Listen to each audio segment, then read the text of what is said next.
엄마, 오늘만 서명해 주시면 돼요. 딸 서연이가 테이블 위로 서류 뭉치를 밀어냈습니다. 그 옆에는 처음 보는 정장 입은 남자가 앉아 있었죠.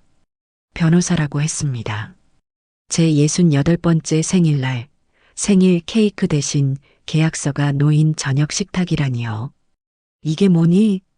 저는 서류를 집어들었습니다. 재산 신탁 계약서라는 제목이 보였어요. 수탁자 이름에는 사위 민우의 이름이 또렷하게 적혀 있었습니다. 세금 절세에 좋대요, 엄마. 나중에 상속세도 엄청 아낄 수 있고요.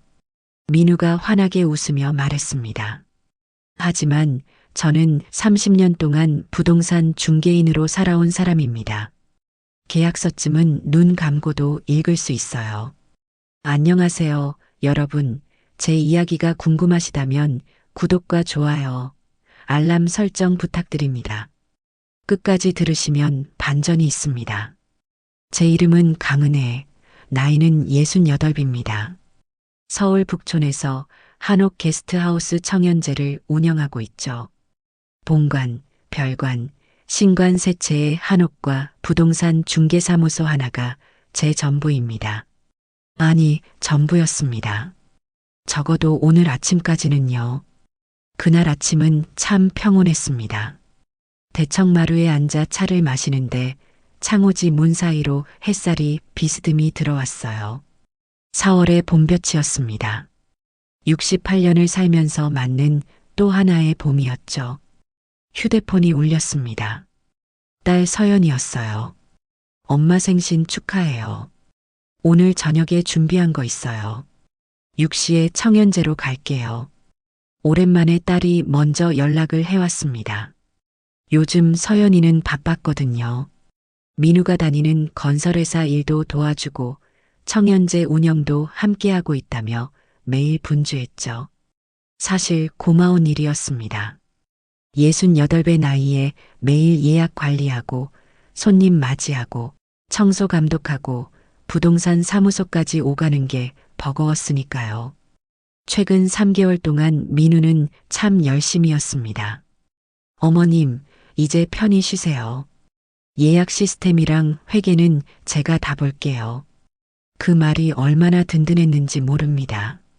믿음직한 사위를 둔 덕분이라고 저는 스스로를 다독였죠. 하지만 어쩐지 이상한 일들이 조금씩 생기기 시작했습니다. 예약 시스템 비밀번호가 바뀌었다는 걸 알게 된 건 일주일 전이었어요. 로그인을 하려는데 접근 권한이 없습니다라는 메시지가 떴습니다. 민우 씨, 비밀번호 좀 알려주세요. 아, 보안 때문에 바꿨어요. 어머님, 필요하신 거 있으면 제가 확인해 드릴게요. 필요하면 확인해 준다고요? 제 사업인데 제가 왜 허락을 구해야 하죠? 그리고 이상한 소문들이 들려왔습니다. 단골 손님 중 한 분이 조심스럽게 물어보셨어요. 사장님, 청년제 주인이 바뀐다는 소문이 있던데 사실인가요? 아니에요. 무슨 소리예요? 하지만 제 목소리에는 확신이 없었습니다. 부동산 사무소에서도 이상한 이야기가 들렸습니다. 직원 수진이가 복도에서 수군거리는 소리를 우연히 들었죠. 새 대표님이 오신대. 곧 새 대표님이요? 저는 아직 건강합니다. 매일 아침 북촌 골목을 걷고 손님들과 이야기를 나누고 부동산 계약서를 검토하는데 무슨 새 대표님이란 말입니까? 그리고 결정적으로 은행에서 이상한 전화가 왔습니다. 고객님, 연대보증인으로 등록되어 계신 대출건 때문에 연락드렸습니다. 제가 연대보증인이요? 저는 대출 받은 적 없는데요. 아, 그러시군요. 확인해 보니 2년 전에 등록되신 것 같은데 한번 방문하셔서 확인해 주시겠어요? 그때는 대수롭지 않게 생각했습니다. 실수였겠거니 했죠. 하지만 지금 생각하면 그게 시작이었습니다. 저녁 6시 서연이와 민우가 도착했습니다. 생일 축하한다며 들어선 그들의 손에는 케이크도 꽃다발도 없었습니다. 대신 서류 가방을 든 낯선 남자가 함께 있었어요. 엄마, 소개할게요. 이분은 변호사 선생님이시고요.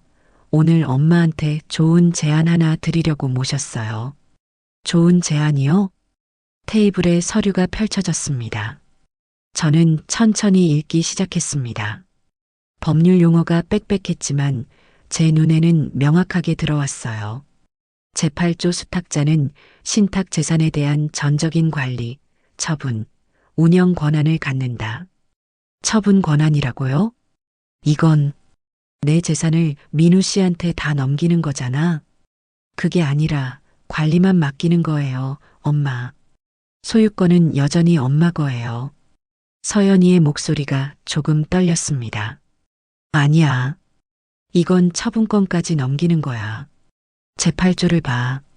전적인 처분 권한이라고 적혀 있잖아. 변호사가 끼어들었습니다. 어르신, 이건 합법적인 절차이고요. 세금 절감에 정말 유리합니다. 요즘 많은 분들이 저는 어르신 아닙니다. 제 목소리가 차갑게 나왔습니다. 공인중개사 30년 경력에 계약서 수천 건 봤어요. 이게 뭔지 압니다. 순간 식탁이 얼어붙었습니다. 창밖에서 봄바람이 불어왔지만 방 안은 겨울 같았어요. 엄마, 우리를 못 믿으세요? 서연이가 조용히 물었습니다. 그 눈빛에는 서운함이 가득했죠. 하지만 저는 대답해야 했습니다. 신뢰와 계약은 다른 거야, 서연아. 저는 펜을 내려놓았습니다.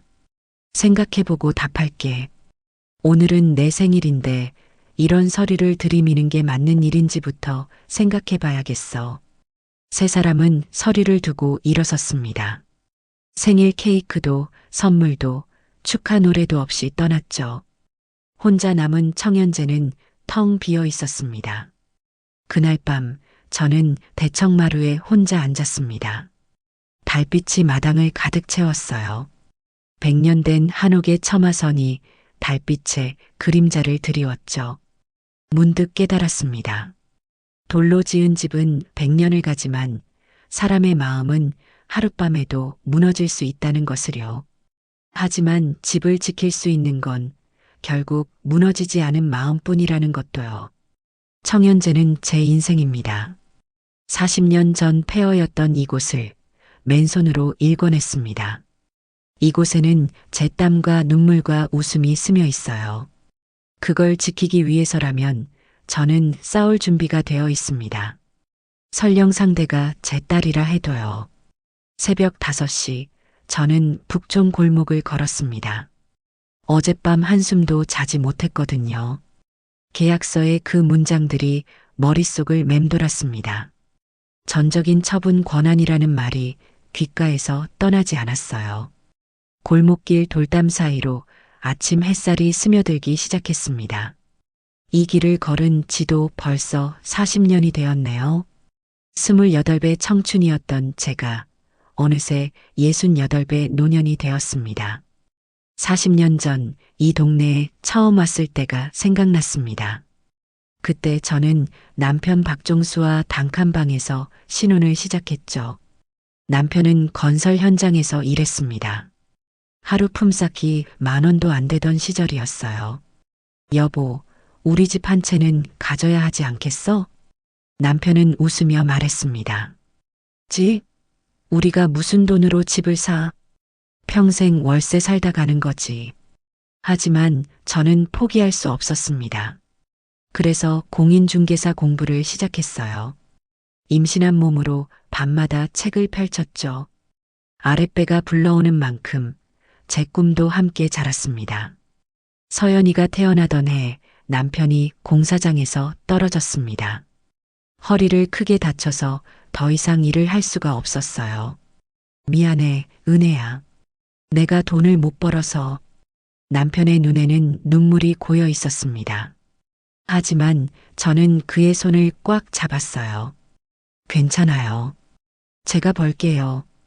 우리 셋이 잘 살게요. 그때부터 저 혼자 가족을 책임졌습니다. 부동산 수수료로 한 달에 50만 원 벌기도 힘들었지만 포기하지 않았어요. 낮에는 고객을 만나고 밤에는 서연이를 재우고 새벽에는 매물을 정리했습니다. 그렇게 5년을 버텼습니다. 그리고 1995년 운명처럼 이한옥을 만났죠. 허물어져가는 100년 된 한옥이었습니다. 기둥은 썩어가고 지붕은 내려앉고 마당에는 잡초가 무성했어요. 하지만 저는 알 수 있었습니다. 이 집의 뼈대는 살아있다는 것을요. 이 집을 사면 어떨까? 남편은 펄쩍 뛰었습니다. 미쳤어? 이 낡은 집을 왜 사? 허물어져가는 폐가잖아. 여보, 이 동네는 오를 거예요. 북촌은 서울의 심장이에요. 언젠가는 보존지구로 지정될 거라고요. 저는 은행 대출을 받고 친척들에게 돈을 빌리고 3년간 모은 돈을 모두 쏟아부었습니다. 5천만 원. 당시로서는 엄청난 돈이었죠. 한옥을 샀지만 수리할 돈이 없었습니다. 그래서 저는 직접 했어요. 유튜브도 없던 시절 도서관에서 한옥수리 책을 빌려 읽으며 하나씩 배워나갔죠. 창호지 바르는 법, 마루 손질하는 법, 기와 올리는 법까지요. 손에 물집이 잡히고 허리가 끊어질 것 같았지만 청연제는 조금씩 살아났습니다. 2000년 저는 이곳을 게스트하우스로 열었습니다. 청연제라는 이름을 달았어요. 맑은 연못처럼 평온한 집이 되기를 바라는 마음이었죠. 첫 손님은 프랑스에서 온 부부였습니다. 오, CESTMAGNIFIQE. 오, 아름다워요. 그들의 감탄을 들으며 저는 확신했습니다. 이 길이 맞다고요. 남편은 2005년에 세상을 떠났습니다. 심장이 갑자기 멈췄어요. 저는 48, 서연이는 15이었습니다. 엄마, 이제 어떻게 할 거야? 서연이가 울면서 물었습니다. 살아야지. 우리 둘이서. 청연제는 점점 유명해졌습니다. 해외여행 사이트에서 서울 최고의 한옥 게스트하우스로 선정되기도 했죠. 수익으로 두 번째 한옥을 샀고 그 다음에는 세 번째 한옥을 샀습니다. 서연이는 대학에 진학했습니다. 경영학과였어요. 엄마, 나중에 엄마 사업 도와줄게. 청연제를 더 크게 만들어줄게. 그 말이 얼마나 기뻤는지 모릅니다. 그리고 10년 전 서연이가 민우와 결혼했습니다.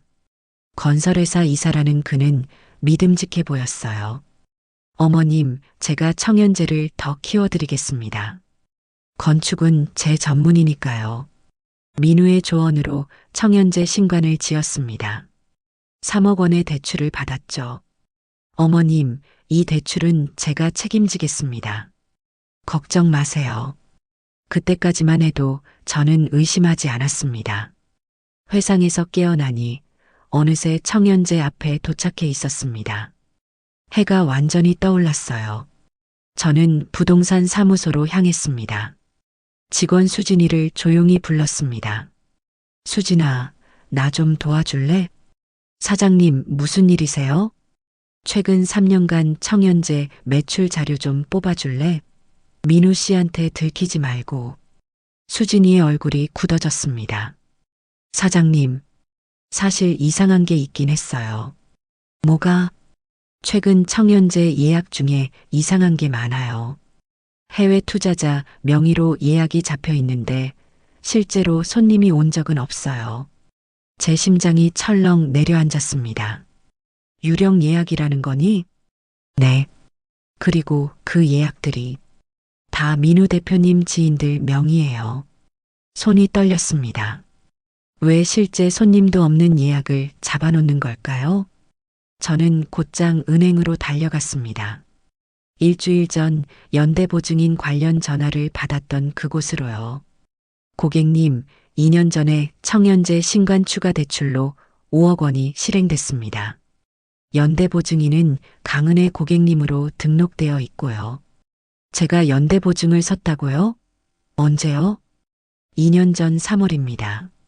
여기 서명도 되어 있는데요. 행원이 서류를 보여줬습니다. 거기에는 분명 강은혜라는 제 이름이 적혀 있었어요. 하지만 그 서명은 제 것이 아니었습니다. 이건 제 서명이 아닙니다. 네, 그럼 이건 위조예요. 은행을 나서는 제 발걸음은 무거웠습니다. 아니, 무겁다기보다는 차가웠어요. 분노가 얼음처럼 차갑게 굳어가고 있었습니다. 저녁, 저는 서연이를 따로 불러냈습니다. 조용한 카페에서 단둘이 마주 앉았어요. 서연아, 엄마한테 숨기는 거 있니? 엄마, 무슨 말씀이세요? 청연제를 팔려고 하는 거 맞지? 서연이의 얼굴이 하얗게 질렸습니다. 그리고 잠시 후 태연한 척하며 말했어요. 엄마, 좋은 제안이 들어왔어요. 싱가포르 투자자가 청연제를 15억에 사겠대요. 내 허락도 없이? 허락받으려고 했죠. 근데 엄마는 절대 안 판다고 하실 거잖아요. 당연하지. 이건 내 인생이야, 서연아. 엄마는 이미 68이에요. 언제까지 이렇게 일하실 건데요? 15억 받으면 편히 쉬시면서. 그 돈은 누가 관리하는데? 서연이는 대답하지 못했습니다. 너희가 관리하겠지.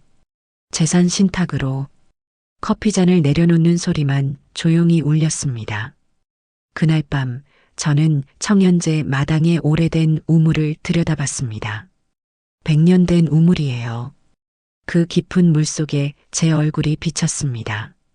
40년 전 28배 얼굴도 지금 68배 얼굴도 결국 같은 사람이더군요. 포기하지 않는 사람, 싸우는 사람. 이 집은 팔지 않습니다. 누구에게도요. 아침 일찍 청연제 예약 시스템에 로그인을 시도했습니다. 오늘 들어오는 손님을 확인하려고요. 그런데 화면에 차갑게 떴습니다. 접근 권한이 없습니다. 제 손가락이 멈췄습니다. 40년간 이 일을 해왔는데 제 사업 시스템에 들어갈 수가 없다니요. 저는 민우에게 전화를 걸었습니다. 민우 씨, 예약 시스템 비밀번호 좀 알려주세요. 아, 어머님. 보안 때문에 바꿨어요. 필요하시면 제가 대신 확인해 드릴게요. 그의 목소리는 여전히 친절했습니다. 하지만 그 친절함 뒤에 무엇이 숨어 있는지 이제는 알 것 같았어요. 내 사업인데 내가 왜 못 들어가요? 어머님, 요즘 해킹도 많고 해서요. 제가 관리하는 게 더 안전합니다. 전화를 끊고 나니 손이 부들부들 떨렸습니다. 분노가 아니었어요. 서러움이었습니다. 언제부터였을까요? 제가 제 집에서 손님이 된 게요. 그날 오후 저는 변호사 사무실을 찾아갔습니다. 윤지혜 변호사는 부동산 전문 변호사로 유명했죠. 40대 초반의 단정한 여성이었습니다. 선생님, 제 사위가 제 명의로 대출을 받았어요. 제 서명을 위조해서요. 윤지혜 변호사는 제가 가져온 은행 서류를 꼼꼼히 살펴봤습니다. 그녀의 표정이 점점 굳어졌어요. 어머님, 이건 명백한 사문서 위조입니다. 형사고소가 가능해요. 하지만 증거가 은행에 필적 감정을 요청하세요. 그러면 금방 밝혀질 겁니다. 윤지혜 변호사는 잠시 망설이더니 조심스럽게 물었습니다. 어머님, 혹시 생일날 재산 신탁 계약서에 서명하셨나요? 아니요. 거부했습니다. 정말 다행이에요. 그녀의 안도하는 표정에서 심각성을 느꼈습니다. 만약 서명하셨으면 청연제 세 채 모두 법적으로 사위분 명의로 넘어갈 수 있었어요. 어머님은 소유주지만 권한이 없는 거죠. 등골이 서늘해졌습니다. 제 생일날 케이크 대신 올가미를 들고 온 거였군요. 그런데 윤지혜 변호사의 다음 말은 더 충격적이었습니다. 어머님, 그리고 따님 부부가 이미 청연제 별관을 담보로 추가 대출 2억 원을 받았어요. 뭐라고요? 별관 명의가 누구신가요? 그 순간 5년 전 일이 떠올랐습니다. 서연이가 말했었죠. 엄마, 세금 절세 때문에 별관을 제 명의로 바꾸면 좋을 것 같아요. 서연이요. 그럼 합법입니다. 따님 명의 재산이니까 자유롭게 대출받을 수 있죠. 법률사무소를 나서는 발걸음이 천근만근이었습니다. 봄바람이 불었지만 제 몸은 얼어붙은 것처럼 차갑기만 했어요. 저는 직원 수진이를 다시 불렀습니다. 이번에는 카페가 아니라 청년제 한쪽 방에서 만났어요. 아무도 없는 조용한 공간이었습니다. 수진아, 우리 증거를 모아야 할 것 같아. 사장님, 각오하신 거예요? 응. 이제 뒤로 물러설 수가 없어. 수진이는 고개를 끄덕였습니다. 그녀는 저와 10년을 함께 일한 직원이에요. 믿을 수 있는 사람이었죠. 며칠간 우리는 조용히 증거를 수집했습니다. 유령 예약 리스트를 정리하고 회계 장부의 불일치를 확인했어요. 수익이 이상하게 빠져나간 흔적이 역력했습니다. 사장님, 이것 좀 보세요. 수진이가 컴퓨터 화면을 돌렸습니다. 민우가 직원 컴퓨터로 보낸 이메일이 남아 있었어요. 싱가포르 투자사 담당자에게 청연제 매각건 협의 중, 조만간 최종 계약 가능. 제 심장이 쿵쿵 뛰었습니다. 협의 중이라고요? 주인인 저는 모르는 사이예요? 더 충격적인 건 첨부 파일이었습니다. 청연제 매각 및 신규 호텔 개발 계획서라는 제목의 문서였죠. 내용을 읽는 동안 저는 숨을 쉴 수가 없었습니다. 청연제 세 채를 15억에 매각. 그 돈으로 강남에 신규 부티크 호텔 개발. 대표이사 강민우. 주주 강민우 60%, 서연 40%, 강은의 명예 고문 실권 없음. 그리고 맨 아래 작은 글씨로 적힌 각주. 강은혜의 동의 없이 진행 가능한 법적 근거 마련 중. 손이 떨렸습니다. 하지만 이상하게 눈물은 나오지 않았어요. 슬픔보다는 차가운 분노가 제 몸을 채웠습니다. 수진아, 이거 다 복사해 줄래? 네, 사장님. 그날 밤 저는 결심했습니다. 부동산 사무소에 들어가야겠다고요. 민우가 쓰는 책상을 확인해야 했습니다. 밤 11시 저는 제 사무소에 몰래 들어갔습니다. 제 사무소인데 왜 몰래 들어가야 하는지 우습기도 했지만 지금은 그럴 겨를이 없었어요. 민우의 책상 서랍을 열었습니다. 잠겨 있었지만 비상 열쇠가 어디 있는지 저는 알고 있었죠. 40년간 이 사무실을 운영한 사람이니까요. 서랍 안에는 서류들이 가지런히 정리되어 있었습니다. 그리고 그 서류들을 보는 순간 제 온몸이 얼어붙었어요. 위조된 서명이 있는 대출 서류, 싱가포르 투자사 대표와의 카카오톡 대화 내용, 그리고 가장 충격적이었던 건 박미숙 재산처분 시나리오 A, B, C라는 제목의 문서였습니다. 시나리오 1은 설득을 통한 자발적 양도, 시나리오 B는 법적 절차를 통한 강제 이전, 그리고 시나리오 C에는 이렇게 적혀 있었습니다. 요양원 입소 추진, 치매 진단서 확보, 저를 치매 환자로 만들려고 했다고요? 손이 떨렸습니다. 아니, 온몸이 떨렸어요. 분노가 아니었습니다. 경악이었죠. 어떻게 사람이 이런 생각을 할 수가 있을까요? 바로 그때였습니다. 어머님, 여기서 뭐 하세요? 불이 켜졌습니다. 민우가 문 앞에 서 있었어요. 저는 떨리는 손으로 서류를 들어 올렸습니다.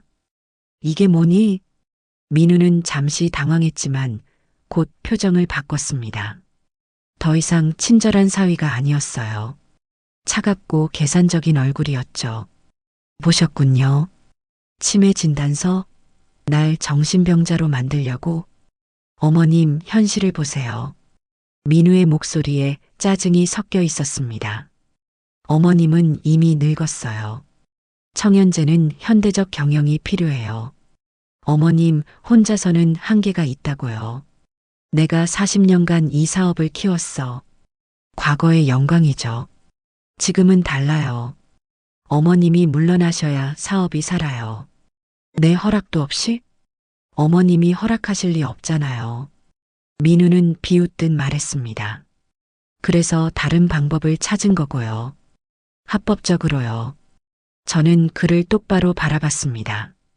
제 목소리는 놀랄 만큼 차분했어요. 법은 알고 있니? 법. 저는 변호사 자문 다 받았어요. 모든 게 합법적이에요. 사문서 위조는 합법이니? 민우의 얼굴이 굳었습니다. 은행 대출 서류, 내 서명 위조한 거. 필적 감정 맡기면 바로 나와. 어머님, 그걸 고소하시려고요? 사위를? 사위가 아니라 사기꾼을 고소하는 거지. 저는 휴대폰을 꺼내 서류를 하나하나 촬영했습니다. 민우는 멍하니 서 있었어요. 어머님, 이렇게까지 하시면 서연이는 어떻게 되는데요? 서연이? 저는 웃었습니다. 슬픈 웃음이었죠. 서연이 걱정은 내가 할 게 아니야. 내가 할 거야. 엄마니까. 사무소를 나서면서 저는 휴대폰으로 윤지의 변호사에게 메시지를 보냈습니다. 증거 확보했습니다. 내일 뵙겠습니다. 청연제로 돌아오는 길, 밤하늘에 별이 가득했습니다. 68회를 살면서 가장 길고 추운 밤이었어요. 하지만 이제 저는 알았습니다. 싸움이 시작되었다는 것을요. 그리고 저는 절대 지지 않을 것이라는 것도요. 청연제는 제 인생입니다. 그 누구도 설령 제 딸과 사위라 할지라도 이것을 빼앗아갈 수는 없습니다. 경찰서 문턱을 넘는 순간 제 인생이 돌이킬 수 없는 강을 건너는 것 같았습니다. 고소장을 제출하는 제 손이 떨렸어요. 사위를 고소한다는 게 쉬운 일은 아니었으니까요. 고소 내용을 말씀해 주시겠습니까? 경찰관이 차분하게 물었습니다. 사문서 위조, 사기, 그리고 배임입니다. 제 목소리는 생각보다 단호했습니다. 68회를 살면서 배운 게 있다면 울어야 할 때와 서야 할 때를 구분하는 것이었죠. 피고소인과의 관계는요? 사위입니다. 경찰관의 손이 잠시 멈췄습니다. 가족 간의 고소는 흔한 일이 아니니까요.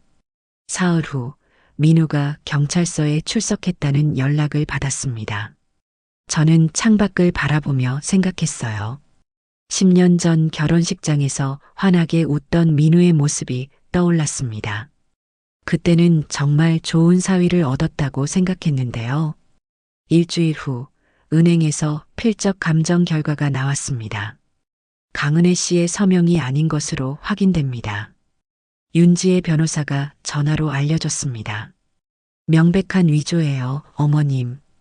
이제 민우 씨는 변명할 수 없을 겁니다. 하지만 승리감 같은 건 들지 않았어요. 그저 공허했습니다. 내가 뭘 증명하고 있는 걸까요? 내 사위가 사기꾼이라는 걸요? 그날 저녁 서연이가 청연제를 찾아왔습니다. 마당에 들어서는 딸의 모습이 너무 초췌해 보였어요. 살이 많이 빠진 것 같았습니다. 엄마, 서연이의 목소리가 떨렸습니다. 정말 이렇게까지 하실 거예요? 앉아라. 저는 대청마루를 가리켰습니다. 서연이는 천천히 올라와 제 옆에 앉았어요. 봄바람이 불었지만 우리 사이의 공기는 얼어붙어 있었습니다. 너는 알고 있었니? 뭐요? 민우가 내 서명을 위조한 거. 날 치매 환자로 만들려고 한 거. 서연이는 대답하지 못했습니다. 그 침묵이 모든 걸 말해줬어요. 알고 있었구나. 엄마. 서연이의 눈에서 눈물이 흘러내렸습니다. 처음엔 몰랐어요. 정말이에요. 근데 작년에 알았고, 그때는 이미 공범이 되어버렸지. 마당에 목련꽃이 지고 있었습니다. 하얀 꽃잎이 바람에 흩날리며 떨어졌어요. 아름다운 것들은 왜 이렇게 쉽게 무너지는 걸까요? 엄마, 저는 저는 그냥 잘 살고 싶었어요. 서연이가 흐느끼며 말했습니다. 민우는 큰 꿈이 있어요. 호텔 체인을 만들고 싶대요. 근데 돈이 필요했고, 청연제가 있었고, 그래서 엄마를 버린 거니? 버린 게 아니에요. 엄마한테 돌려드릴 거였어요. 나중에 제가 쓴웃음을 지었습니다. 나중은 없어, 서연아. 너희는 지금 훔치고 있었어. 그날 밤 윤지의 변호사에게서 또 다른 전화가 왔습니다. 어머님, 큰일입니다. 청연제 본관 토지 명의가 변경될 뻔했어요. 뭐라고요? 전화기를 쥔 손에 힘이 들어갔습니다. 지난달에 명의 변경 신청이 들어왔었대요. 강은혜에서 서연으로요. 서명 날인까지 다 되어 있었고요. 그게 어떻게... 그때 기억이 났습니다. 한 달 전 낯선 번호로 전화가 왔었죠. 강은혜님 맞으세요? 부동산 명의 변경건으로 본인 확인 전화드립니다. 저 신청 안 했는데요? 아, 그럼 착오네요. 죄송합니다. 그때는 단순 실수라고 넘겼었습니다. 하지만 실수가 아니었어요. 계획된 범죄였던 거죠. 다행히 법무사가 본인 확인을 해서 반려됐대요. 만약 그냥 넘어갔으면, 만약 그랬다면 청연제 본관도 서연이 명의가 되었을 겁니다. 그럼 저는 정말 아무것도 남지 않았겠죠. 다음 날 저는 수진이와 함께 더 깊이 조사했습니다. 그리고 또 다른 진실을 발견했어요. 사장님, 이거 보세요. 수진이가 화면을 가리켰습니다. 민우 대표님이 2년 전에 법인을 만들었어요. 이름은 주식회사 청연 호스피탈리티고요. 법인을? 네. 대표는 민우 씨, 주주는 민우 씨 70%에 서연 씨 30%예요. 그리고 사장님은 나는 명예회장으로만 등록되어 있어요. 실권은 없고요. 가슴이 답답했습니다. 청연제 운영 수익이 어디로 가는지 이제야 알겠더군요. 제 사업의 수익이 제가 모르는 법인 계좌로 들어가고 있었던 겁니다. 이게 언제부터였어? 2년 전부터요, 사장님. 2년. 그 시간 동안 저는 아무것도 몰랐습니다. 제 사업이 제 손을 떠나고 있다는 걸요. 하지만 저는 포기하지 않았습니다. 20년간 청연제를 함께 지켜본 사람들이 있었으니까요. 바로 단골 손님들이었죠. 저는 오래된 수첩을 꺼냈습니다. 거기에는 20년간의 손님 명단이 빼곡히 적혀 있었어요. 프랑스 외교관 부부, 미국 대학 교수, 일본 작가, 모두 1년에 한 번씩은 청연제를 찾아주셨던 분들입니다. 한 분 한 분께 이메일을 보냈습니다. 청연제가 위기에 처했습니다. 증언을 부탁드려도 될까요? 놀랍게도 모두가 답장을 보내주셨어요. 프랑스 외교관 부부가 말했습니다. 은혜의 청연제는 특별했어요. 그녀의 따뜻함이 있었죠. 우리는 기꺼이 증언하겠습니다. 미국 교수는 이렇게 썼습니다. 10년간 매년 청연제에 머물렀어요. 은혜가 없는 청연제는 상상할 수 없습니다. 일본 작가는 간결하게 말했습니다. 청연제는 은혜 그 자체입니다. 그녀가 만든 공간이에요. 눈물이 났습니다. 이번에는 슬픔이 아니라 감사함의 눈물이었어요. 저는 싱가포르 투자사에도 직접 이메일을 보냈습니다. 저는 청연제의 진짜 주인 강은혜입니다. 제 딸과 사위가 여러분을 속였습니다. 저는 청연제를 팔 의사가 없습니다. 사흘 후 투자사 대표에게서 답장이 왔습니다. 우리는 강민우 씨가 청연제의 합법적 소유주이며 처분 권한이 있다고 들었습니다. 만약 사기라면 우리도 계약을 철회하겠습니다.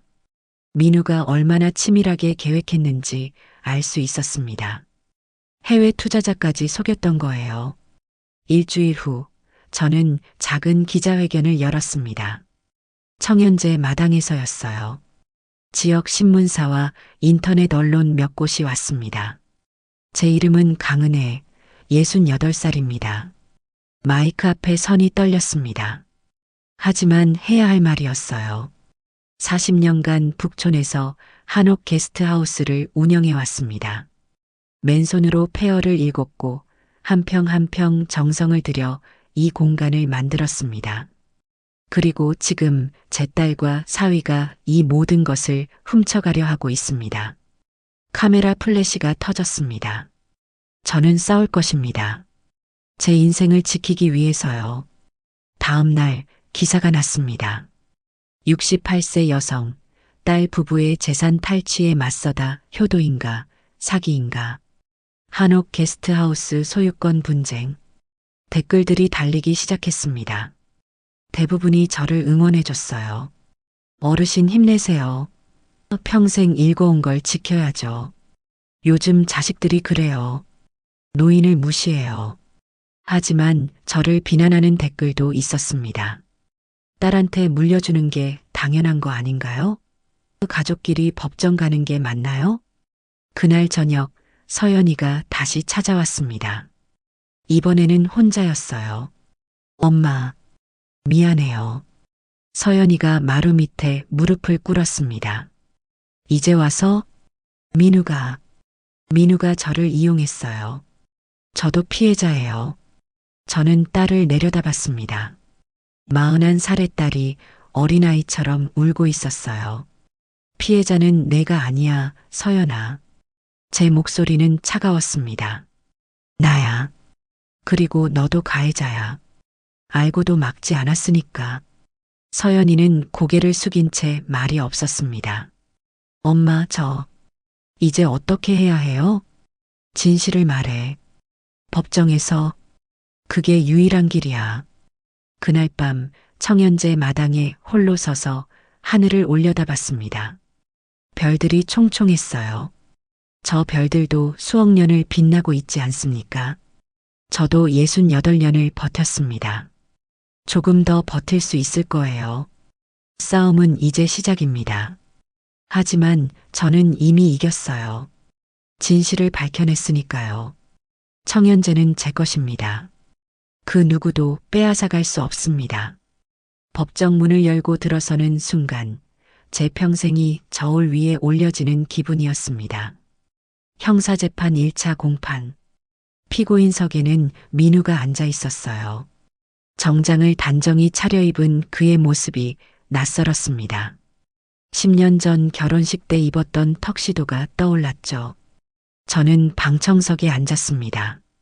수진이가 제 옆에 앉아 제 손을 꼭 잡아줬어요. 그 따뜻함이 고마웠습니다. 재판을 시작하겠습니다. 판사의 목소리가 울렸습니다. 법정은 조용했어요.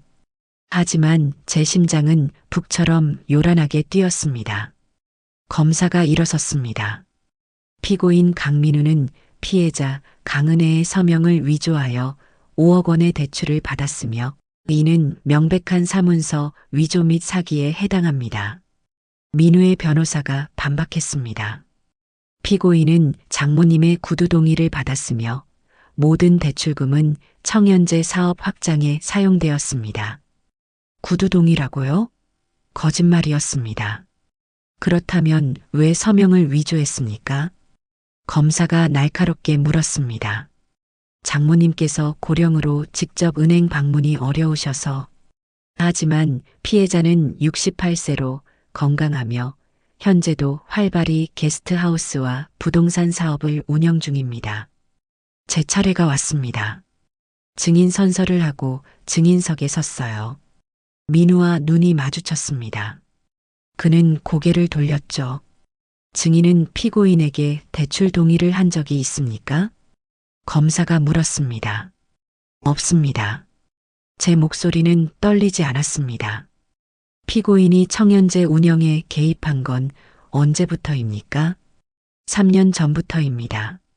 처음엔 도와주겠다고 했습니다. 그런데요, 나중에 알고 보니 제 사업을 빼앗으려는 계획이었습니다. 방청석이 웅성거렸습니다. 민우의 변호사가 일어섰습니다. 반대 신문 시간이었어요. 증인은 피고인을 미워하는 겁니까? 미워하지 않습니다. 저는 차분하게 대답했습니다. 다만 진실을 말하는 겁니다. 증인의 딸, 즉 피고인의 아내는 어느 편입니까? 그 질문에 저는 멈췄습니다. 방청석 뒤쪽에 앉은 서연이를 봤어요. 딸은 고개를 숙이고 있었습니다. 그건 제 딸이 결정할 문제입니다. 제가 증인석에서 내려오자 다음 증인이 호명됐습니다. 증인 서연, 앞으로 나오십시오. 서연이가 떨리는 발걸음으로 증인석에 올랐습니다.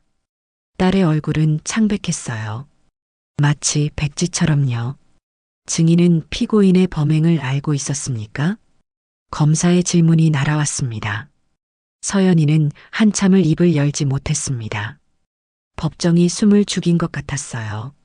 시간이 멈춘 듯 했죠. 네. 그 작은 대답에 법정이 술렁였습니다. 저도 가슴이 내려앉았어요. 알고 있었다는 걸 인정한 겁니다. 언제부터 알았습니까? 1년 전쯤 민우가 대출 서류를 집에 가져왔을 때 봤어요. 엄마 서명이 이상했어요. 그런데 왜 말하지 않았습니까? 저는 서연이의 목소리가 떨렸습니다. 저는 남편을 믿고 싶었어요. 설마 그럴 리 없다고, 착각이라고 생각하고 싶었어요. 증인은 공범입니까? 그 질문에 서연이는 눈물을 흘렸습니다. 저는 모른 척 했어요. 그게 제 죄예요. 저는 딸을 바라봤습니다. 41해를 함께 산 딸이었어요. 10달을 뱃속에 품었고 평생을 사랑했던 딸. 그 아이가 법정에서 울고 있었습니다. 재판이 휴정되었습니다. 복도로 나오자 서연이가 제게 다가왔어요. 엄마, 잘했어, 서연아. 저는 딸의 어깨를 토닥였습니다. 진실을 말해줘서 고마워. 엄마, 저 이제 어떻게 해야 해요? 계속 진실을 말하면 돼. 그게 내가 할 수 있는 유일한 속죄야. 그날 저녁 서연이가 청연재를 다시 찾아왔습니다. 마당에서 마주 앉았어요. 목련나무에 새순이 돋아나고 있었습니다. 봄은 어김없이 오는데 우리 모녀의 봄은 언제 올까요? 엄마, 제가 고백할 게 있어요. 서연이의 목소리가 가라앉아 있었습니다. 뭔데? 저는 처음엔 정말 몰랐어요. 민우가 뭘 하는지. 근데 서연이는 깊게 숨을 들이마셨습니다. 1년 전에 알았을 때 저는 멈추지 않았어요. 오히려 도왔어요. 왜냐하면, 왜? 저는 딸을 똑바로 봤습니다. 엄마가 평생 청연재만 보고 사셨잖아요. 그 말에 제 가슴이 철렁 내려앉았습니다. 저는요? 저는 항상 청연재보다 뒤였어요. 서연이의 목소리에 원망이 묻어났습니다. 초등학교 때 학예회가 있었어요. 엄마한테 꼭 와달라고 했죠. 근데 엄마는 프랑스 손님 맞이하느라 못 오셨어요. 저는 숨이 막혔습니다. 기억났습니다. 그날 서연이가 주인공 역을 맡았었죠. 중학교 때 제 생일이었어요. 근데 엄마는 청연재 리모델링 때문에 잊으셨어요. 고등학교 때 대학 합격 발표 나던 날도 엄마는 부동산 계약 때문에 전화도 안 받으셨어요. 서연아, 저는 청연재가 너무 미웠어요. 엄마를 뺏어간 그 집이. 그래서 민우가 청연재를 팔자고 했을 때 저는 찬성했어요. 서연이가 흐느꼈습니다. 40년간 쌓인 원망이 터져 나오는 것 같았어요. 엄마, 저는 엄마가 청연재를 더 사랑한다고 생각했어요. 저보다요. 제 눈에서도 눈물이 흘러내렸습니다. 평생 처음 딸 앞에서 우는 것 같았어요. 아니야. 그럼 왜 항상 일만 하셨어요?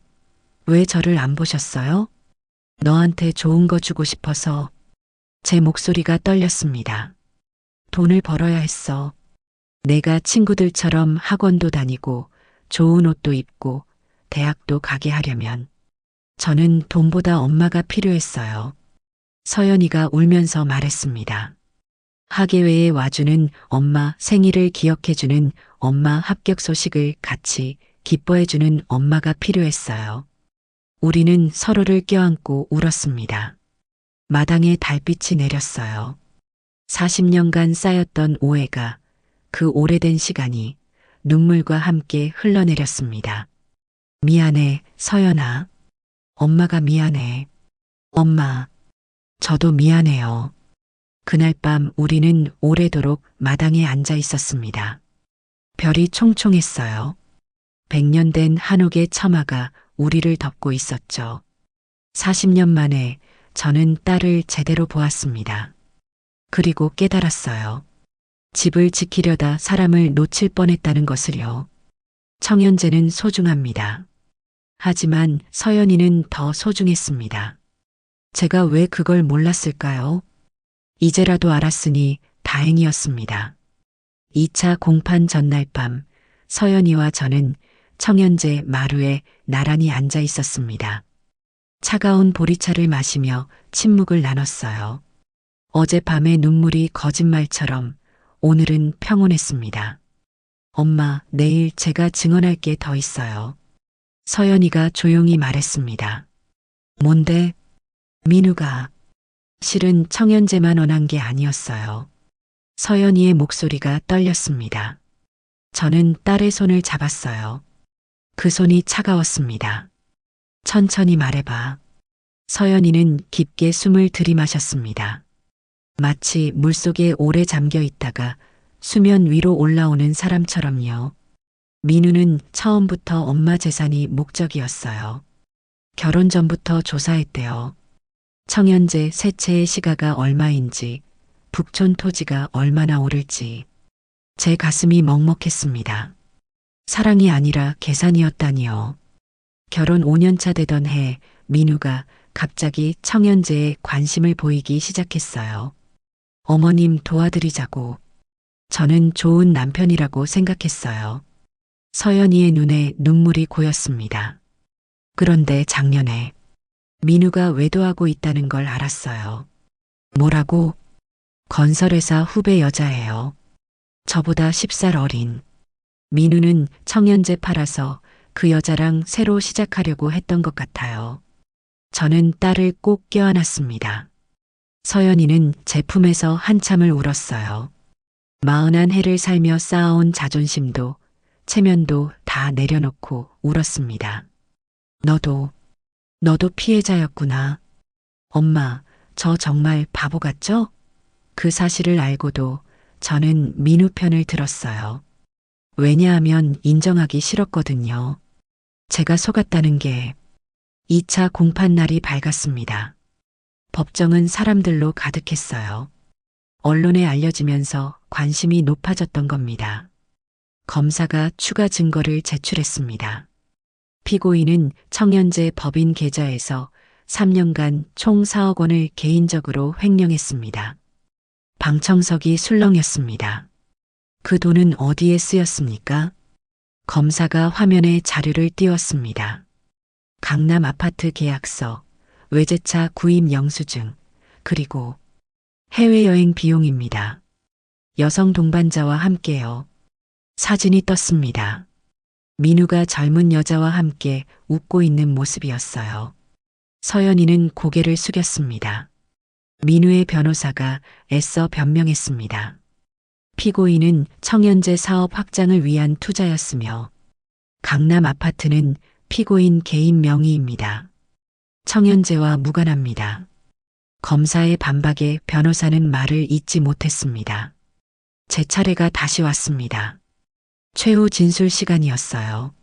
저는 피고인을 용서할 수 없습니다. 저는 천천히 말했습니다. 하지만 제 딸은 용서합니다. 왜 그렇습니까? 판사가 물었습니다. 제 딸도 속았습니다. 저와 똑같이 사랑한다고 믿었던 사람에게요. 우리는 둘 다 피해자입니다. 저는 민우를 똑바로 봤습니다. 강민우 씨, 당신은 사람을 사랑하는 법을 모릅니다. 당신이 사랑한 건 돈이었습니다. 하지만 돈으로는 집을 살 수 있어도 가정은 살 수 없습니다. 민우는 고개를 숙였습니다. 공판이 끝나고 복도에서 서연이가 제게 말했습니다. 엄마, 저 이혼할 거예요. 응. 그리고 엄마한테 다 돌려드릴게요. 제 명의로 되어 있는 별관, 법인 지분, 전부요. 서연아, 그건 제가 받을 자격이 없어요. 저도 공범이었으니까요. 저는 딸의 손을 잡았습니다. 서연아, 넌 충분히 용기 있었어. 진실을 말했잖아. 그걸로 충분해. 그날 저녁, 우리는 함께 청연제로 돌아왔습니다. 모녀가 함께 부엌에 섰어요. 얼마 만인지 모르겠습니다. 엄마, 제가 도와드릴까요? 채소 좀 썰어줄래?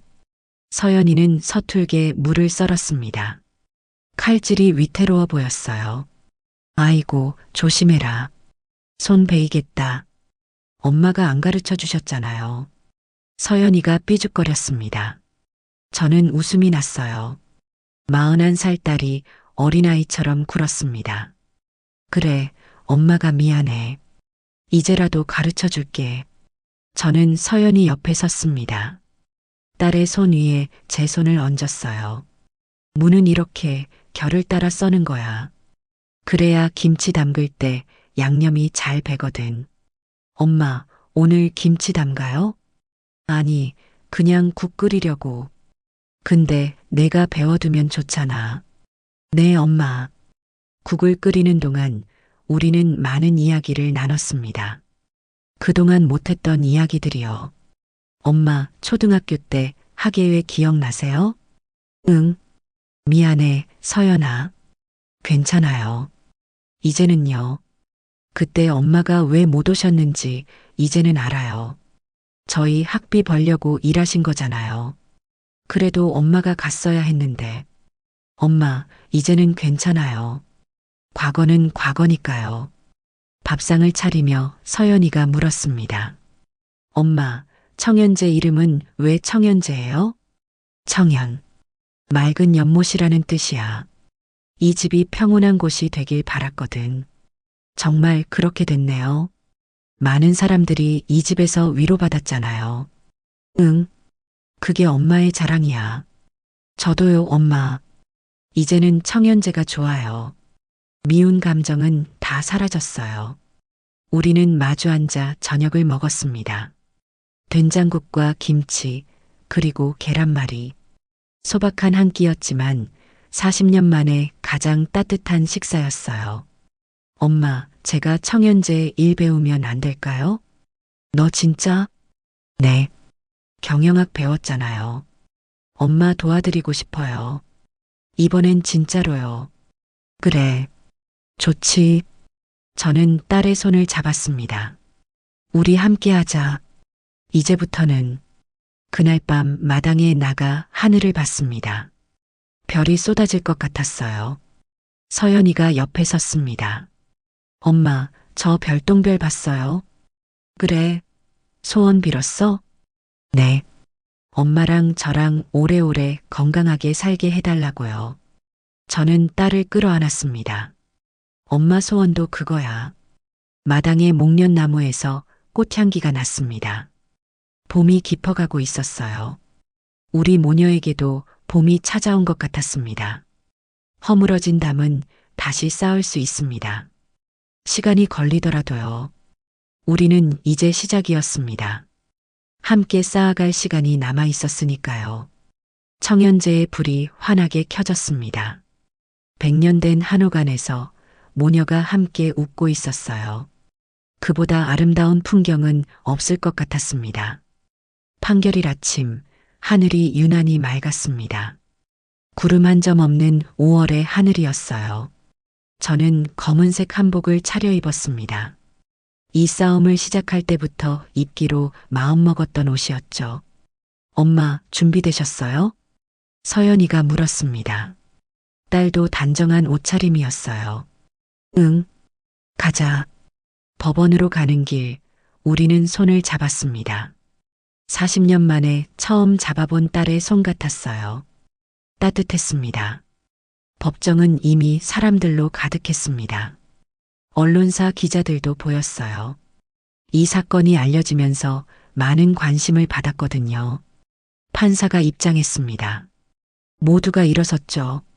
제 심장이 요란하게 뛰었습니다. 판결을 선고하겠습니다.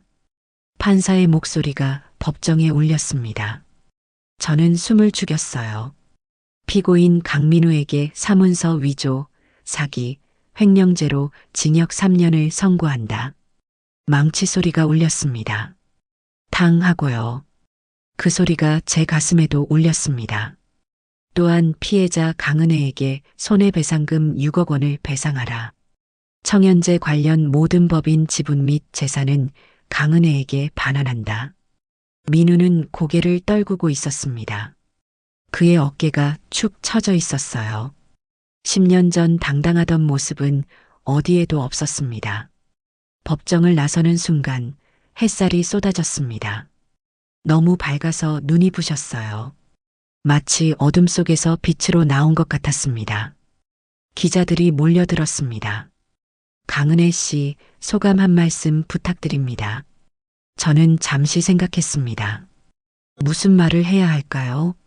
승리의 말, 아니면 분노의 말.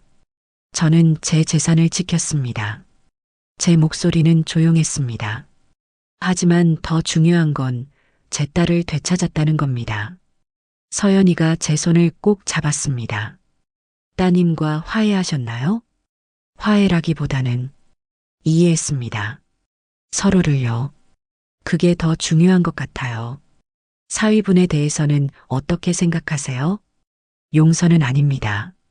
하지만 이제 그는 제 인생에서 지나간 사람이에요. 저는 앞을 보려고 합니다. 며칠 후 민우가 청연재를 찾아왔습니다. 짐을 가지러 온다고 미리 연락이 왔었어요.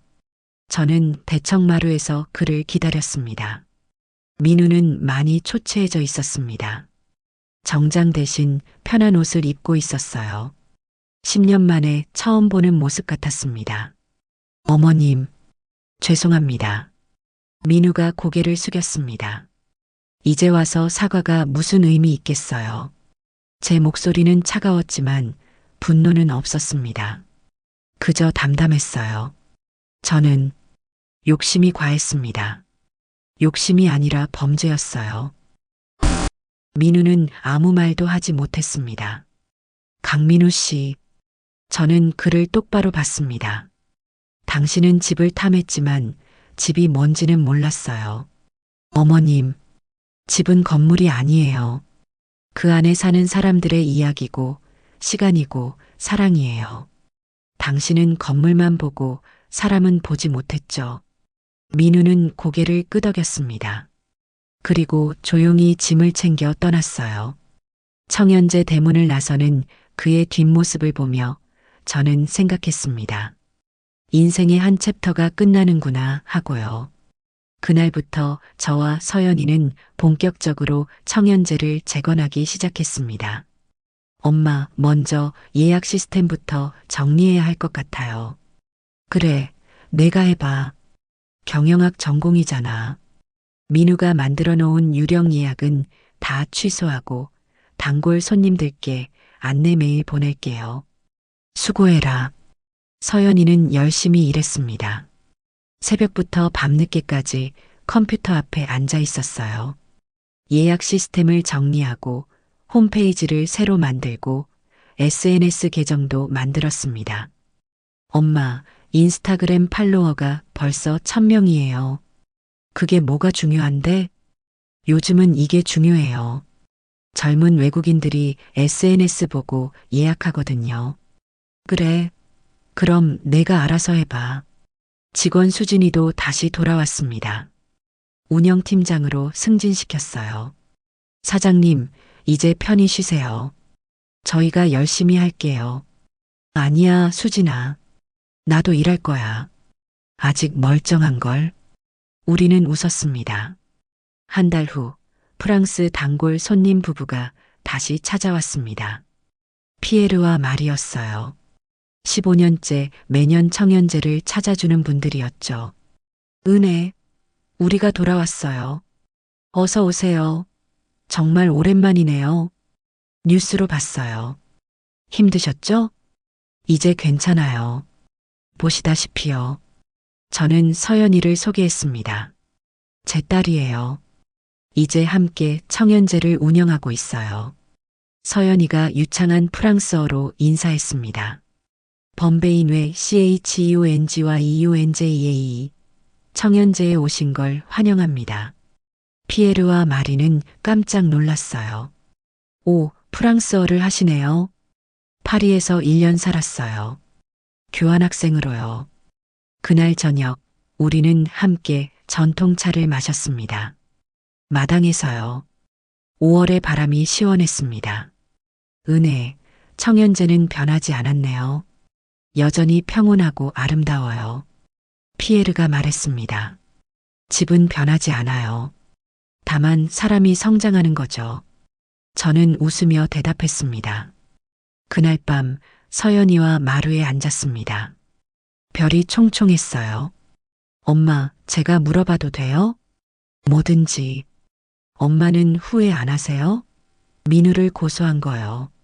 저는 한참을 생각했습니다. 아니, 후회 안 해.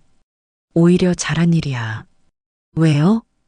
그렇게 안 했으면 너랑 나는 평생 오해 속에 살았을 거야. 법정에 서지 않았으면 우리 서로의 아픔을 몰랐을 거고. 그러게요. 이상하죠? 법정에서 진실을 말하고 나니까 오히려 가까워진 것 같아요. 응. 때로는 부딪혀야 이해할 수 있는 거야. 서연이가 제 어깨에 머리를 기댔습니다. 엄마, 저 앞으로 엄마 곁에 있을게요. 청연제 같이 지켜나갈게요. 고맙다, 서연아. 다음 날 아침, 새로운 예약이 들어왔습니다. 일본에서 오는 신혼부부였어요. 사장님, 신혼여행으로 청연제를 선택하셨대요. 인스타그램 보고요. 수진이가 신나서 말했습니다. 그래, 잘 준비해야겠네. 사장님, 이제 청연제가 다시 살아나는 것 같아요. 응, 우리 모두의 노력 덕분이지. 저는 마당을 둘러봤습니다. 목련은 이미 지고 이제 장미가 피기 시작했어요. 계절은 변하고 꽃은 피고 지지만 청연제는 여전히 이곳에 있습니다. 100년 전에도 100년 후에도요. 엄마, 오늘 손님 3팀 오신대요. 방 준비하러 갈게요. 그래, 나도 갈게. 우리는 함께 일어섰습니다. 모녀가 나란히 걸으며 한옥을 돌아봤어요. 햇살이 창호지 문을 통과해 들어왔습니다. 그 빛 속에서 우리는 웃었습니다. 새로운 시작이었습니다. 이번에는 혼자가 아니었어요. 딸과 함께였습니다. 청연제의 주춧돌은 흔들리지 않았습니다. 아니, 더 단단해졌습니다. 이제는 두 사람의 손으로 지탱하고 있으니까요. 판결 후 6개월이 흘렀습니다. 다시 봄이 왔어요. 청연제 마당에 목련이 만개했습니다. 작년 이맘때는 혼자 이 꽃을 바라봤는데 올해는 딸과 함께 보고 있었습니다. 엄마, 여기 튤립 심을까요? 서연이가 마당 한쪽을 가리키며 물었습니다. 좋지. 무슨 색으로? 노란색이요. 희망의 색이잖아요. 저는 웃었습니다. 딸이 언제 이렇게 낭만적이 되었는지 모르겠더군요. 청연제는 많이 변했습니다. 겉모습은 그대로였지만 안은 완전히 새로워졌어요. 서연이가 만든 인스타그램 계정은 팔로워가 10,000명을 넘었고 해외여행 사이트 리뷰는 별 5개로 가득했습니다. 엄마, 다음 달 예약이 벌써 다 찼어요. 그래, 일손이 모자라겠는걸. 괜찮아요. 수진 언니랑 제가 할 수 있어요. 서연이는 완전히 달라져 있었습니다. 6개월 전만 해도 민우에게 의존하던 여자였는데 이제는 당당한 사업가가 되어 있었어요. 이혼은 3달 전에 확정됐습니다. 민우는 교도소에 있었고 서연이는 자유로워졌죠. 엄마 가끔 민우 생각나세요? 어느 날 저녁 서연이가 조심스럽게 물었습니다. 아니, 넌? 가끔은요. 근데 후회는 안 해요. 이혼한 거 잘한 거야. 엄마는 재혼 생각 없으세요? 저는 피식 웃었습니다. 68배 무슨 재혼이야. 사랑은 나이가 없잖아요. 지금 난 청현재랑 사랑 중이야. 그걸로 충분해. 어느 날 오후 예상치 못한 손님이 찾아왔습니다. 현관 종이 울렸고 문을 열자 나이 지긋한 여성이 서 있었어요. 어머님, 민우의 어머니 강혜숙 씨였습니다. 70줄의 그녀는 많이 늙어 보였어요. 죄송합니다. 혜숙 씨는 깊이 고개를 숙였습니다. 90도로요. 제 아들이 어머님께 큰 죄를 지었습니다. 일어나세요, 어머님. 저는 그녀를 일으켰습니다. 다 지난 일이에요.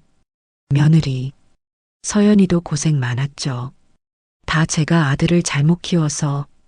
혜숙 씨는 떨리는 손으로 봉투를 꺼냈습니다. 이건 제가 평생 모은 돈이에요. 5천만 원입니다. 배상금에 조금이라도 보태시라고. 어머님, 이건 받을 수 없어요.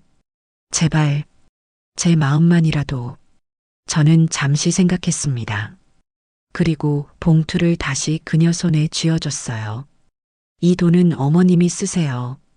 대신 가끔 청현재에 놀러 오세요. 차라도 한잔하시면서요. 그게 더 좋겠어요. 혜숙 씨의 눈에서 눈물이 흘렀습니다. 고맙습니다. 정말 고맙습니다. 그날 이후 혜숙 씨는 한 달에 한 번씩 청현재를 찾았습니다. 저희는 마당에서 차를 마시며 이런저런 이야기를 나눴어요. 그녀도 피해자였다는 걸 알았습니다. 5월의 어느 날 저는 특별한 행사를 준비했습니다. 청현재 40년 사진전이었어요.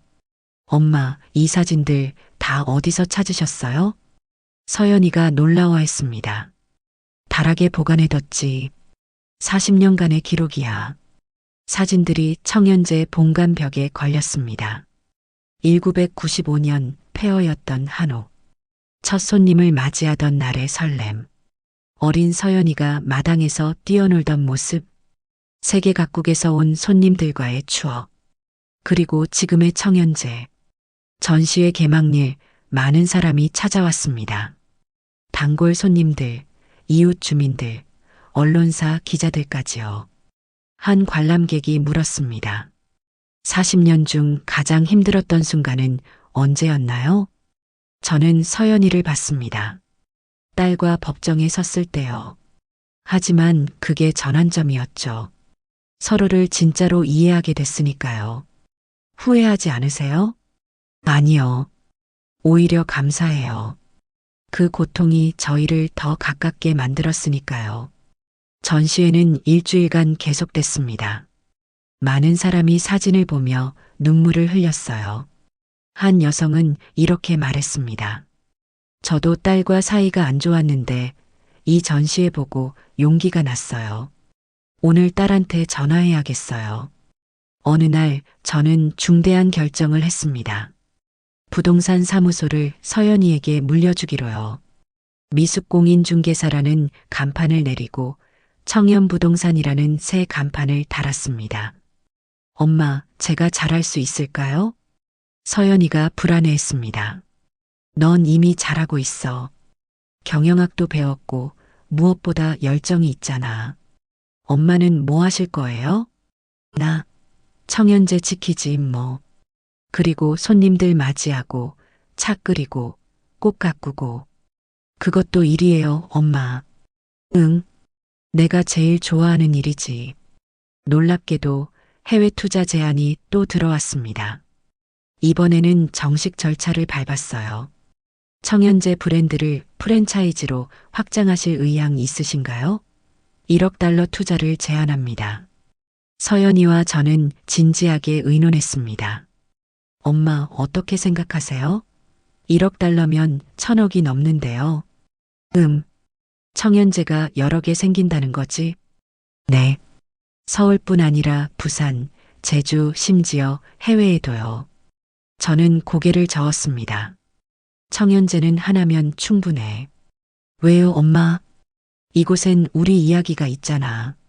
내 아빠의 땀이, 내 눈물이, 내 어린 시절이, 우리의 화해가 스며 있어. 그걸 복제할 순 없어. 서연이가 웃었습니다. 저도 같은 생각이었어요. 우리는 투자 제안을 정중히 거절했습니다. 그날 밤 마루에 나란히 앉았습니다. 5월의 밤바람이 시원했어요. 엄마, 40년 후에도 청연제가 있을까요? 내가 있으면 있겠지. 저 혼자요? 너한테도 가족이 생길 수 있고, 아니면 좋은 사람에게 물려줄 수도 있고. 엄마, 저 재혼 생각 없어요. 왜? 지금이 좋아요. 엄마랑 청연제 하는 게. 저는 딸의 손을 잡았습니다. 고맙다, 서연아. 제가 더 고마워요, 엄마. 저 여기서 진짜 행복해요. 다음 날 아침, 새로운 손님이 도착했습니다. 미국에서 온 신혼부부였어요. 저와 서연이가 함께 대문을 열었습니다. Welcome to CHUNG와 EUNJA. 청연제에 오신 걸 환영합니다. 신혼부부는 한옥의 아름다움에 감탄했습니다. 와우, 이츠 뷰터펄. 와, 아름다워요. 이 집은 몇 년이나 됐어요? 신랑이 물었습니다. 100년 됐습니다. 하지만 제가 40년 전에 복원했고 25년간 게스트하우스로 운영했어요. 정말 대단하세요. 이제는 제 딸과 함께 운영하고 있습니다. 앞으로도 계속될 거예요. 손님들을 방으로 안내하고 저는 마당을 둘러봤습니다. 장미가 만개했어요. 분홍색, 빨간색, 노란색 장미가 마당을 가득 채웠습니다. 서연이가 옆에 섰습니다. 엄마 예쁘죠? 응, 정말 예뻐. 엄마 덕분에 이 모든 게 가능했어요. 아니야. 우리 덕분이지. 우리는 손을 잡고 마당을 걸었습니다. 햇살이 따사로웠어요. 제 이름은 강은혜입니다. 68살이고 청연제의 주인이에요. 아니, 이제는 청연제의 공동 주인이라고 해야 맞겠네요. 사람들은 묻습니다. 후회하지 않느냐고요. 딸을 법정에 세운 것을요. 저는 대답합니다.